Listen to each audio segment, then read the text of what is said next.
Have we just seen the 100 best days of Trump all time? Well, certainly possible. The first 100 days of the Trump presidency are in the books, and so far it has been absolutely fantastic. And I want to make the case as to why. And I think it's important that we all keep in mind what expectations were, what they should be going forward, what has been accomplished, and what still needs to be accomplished.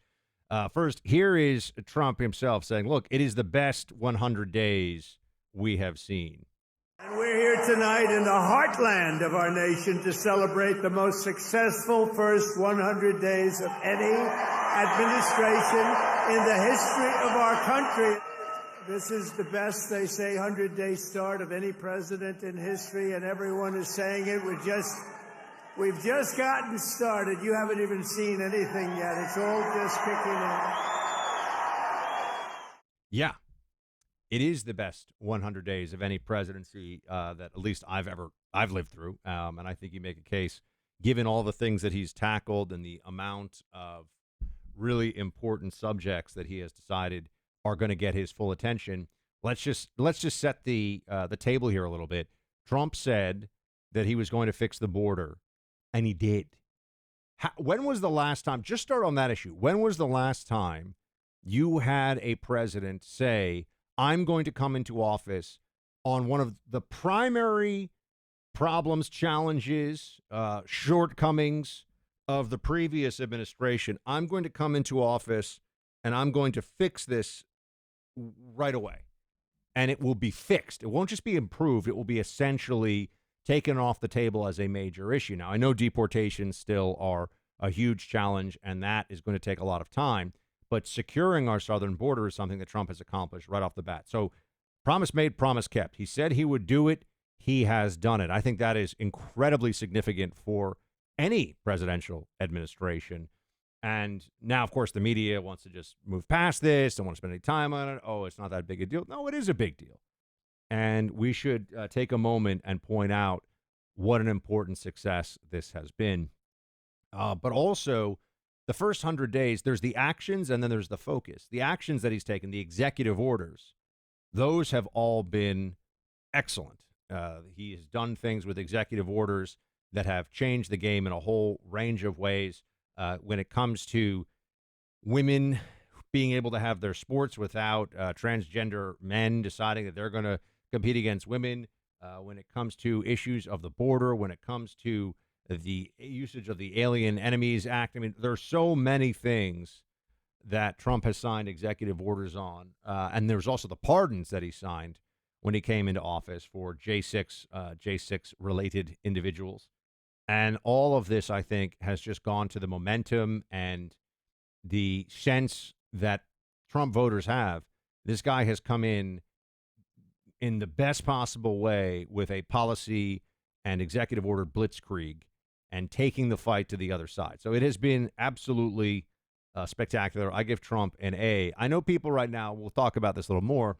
On the tariffs, there's a lot of, oh, but what about this? It's very early. He's working on it. It takes time. It's a process. But the fact, this then gets to not just actions, but focus, the fact that he has not just talked about how China is a bad actor when it comes to global trade, but has been willing to do something about that. You know, we want politicians, we want leaders in this country who come into office and follow through on the promises made during a campaign. Now, maybe we've become so cynical that our expectation is now, oh, but nobody really does that, right? They're supposed to sell us on something. They're supposed to be the car salesman who sells us on how great the ride is going to be. And then as soon as we pull off the lot, it falls apart. And that's our problem, right? We bought into it. Not with Trump. He says, I'm going to deal with trade. Our trade deficits are too big. China's taking advantage of us.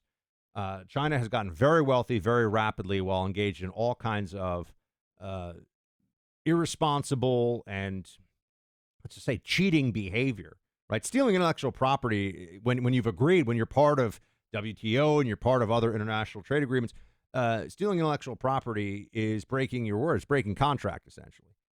So China's doing stuff that it shouldn't be doing, and Trump wants to hold them to account on this. And that means doing things not when there's an extreme emergency, not waiting for it all to break, but using the political capital you have in order to go forward and look forward and to take the necessary actions. And I think that is what he is doing on this. They're trying to throw in the mix. Here's Trump talking about the issue of the polls. And I got to tell you, I've got a few thoughts on the polls issue. Here's where we are. And that's why we got, despite the fake polls, they do these polls where they interview far more Democrats than Republicans. I saw them over the last few days, and I had them checked out. They interview far more Democrats for the polls. They interview Democrats by big numbers and then Republicans by small. They say, Trump only has a 44% approval rating. Well, it's actually not bad. But when you figure that if it were a legit poll, it would be in the 60s or 70s. These people are a bunch of crooked people. No, they interview more Democrats than Republicans. In other words, they take the poll and they interview Democrats. They poll Democrats. And then they say, they try and depress it as much, just like they write bad stories. 97% of the stories written about me. Okay, yeah, they do these polls, and he thinks the polls are rigged, the polls are skewed. It doesn't even matter right now. He's not running again. The polls are irrelevant. I don't care. And this is just the way the Democrats try to create a perception that this presidency is failing or it's not operating the way that it should. No, this is just another indicator for us that he's willing to spend some political capital. He's willing to do things that may unsettle the numbers a little bit. And whether you believe the polls are accurate or not, just put that aside. Let's say they are accurate. Okay, so he's lost a few percentage points. It's been 100 days. And this is all about the tariff issue, mostly, which is still being worked out. And I think eventually Trump is going to get us to a much better place on that. So there's a lot of reason here for tremendous, I would argue, tremendous enthusiasm. And I think that's, look, this is why I give him an A for the first 100 days. I think he's doing a fantastic job. Our sponsor is Birch Gold. Inflation in this country affects the value of our dollar. You remember what we suffered through during the Biden administration with crazy inflation. Now, we might see some temporary inflation this spring and summer while we right-size the tariff situation that Trump is dealing with. How do you hedge against this economic uncertainty? Gold, buying gold. Consider using a portion of your savings in 401k and investing it in gold. It's the one commodity that continues to increase with time, the smartest hedge against inflation and dollar value fluctuations. If you're concerned about the value of your savings, get in touch with the people at Birch Gold Group. That's who I work with. Start by texting my name, Buck, to 989898 and receive your free, no-obligation info kit on gold. Learn how to hold gold and silver in a tax-sheltered account. Birch Gold will help you convert an existing IRA or 401k into a gold IRA for no money out of pocket. Text Buck to 989898 today. Yeah, more fantastic stuff coming, I think, as well. I mean, this is something else that I believe is very important, very necessary for Trump to remind everybody that he's just getting started. This is not the end of an administration. This is the beginning of an administration, and so he's going to use the time that he has to do the things that need to be done. And, you've got Mike Johnson saying that there's more done in the first 100 days than presidents will do in an entire administration. I mean, I think people see that this is a Trump team that has come in trying to take on a lot. And look, Doge has shown a lot of what the spending problems are. Doge has shown us a lot of what the realities are, I think, of government waste, fraud, and abuse. Congress has to act. And Democrats don't want to cut the bad spending. So this becomes a problem. You need to do something called rescission through Congress, like rescinding, but rescission. And it's not easy to do. And Democrats they want all the profligate spending to continue exactly as it has been up to this point. So remember, it's not just tackling the system. It's tackling the system while half of the people in it don't want to change anything. It would be hard enough. It would be complicated enough if Elon came forward with all this stuff from Doge and there was agreement that we need to stop this. But what do we do? And how does it, how many people do we keep in the government? And what should, those are all things that would need to be figured out. It's harder because Democrats don't want to stop any of it. Just like they don't want to deport anybody, which I think is one of the big revelations that we've already seen from not just people like me who are very pro-Trump and very right-wing, and a lot of you, but from the country more broadly. They can see, hold on a second. Democrats don't want anyone to be sent home from this country. They really don't believe that this is a situation where we should have a all-hands-on-deck effort to send those who are in the country illegally out of the country. In fact, they want them all to stay. You have to ask why. Why aren't they on board with us on this? What really is the reason? Why aren't they on board with Elon and Doge about cutting spending that is wasteful or even fraudulent?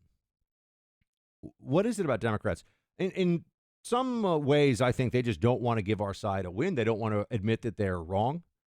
And that can be a very powerful, psychologically, it's a very powerful factor. People don't like to admit they're wrong. That's part of it. Part of it is I think they believe that the country deserves this, and that they've convinced themselves that even if we spend ourselves into oblivion and if our open borders slowly eradicate our polity, our political community union of America, and that's just the way it has to be. I think they believe this is what we deserve.